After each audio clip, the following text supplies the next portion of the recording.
Ultima prova prima delle premiazioni, quindi invitiamo gli atleti dei 100 stile libero maschili alla zona podio.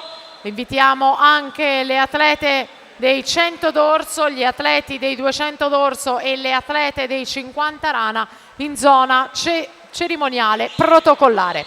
È la prima serie, quella in vasca, dove si stanno contendendo le medaglie in palio per gli junior. Riccardo Cervi parte all'attacco 30,51, Zampese 30,90 e poi Milani 31,52. Riccardo Cervi, lo abbiamo detto, è stato bronzo ai giovanili nella distanza doppia dei 200 rana. È davvero impegnativo il primato del meeting di Andrea Bazzoli, stabilito nella scorsa edizione con 1,01 e 64.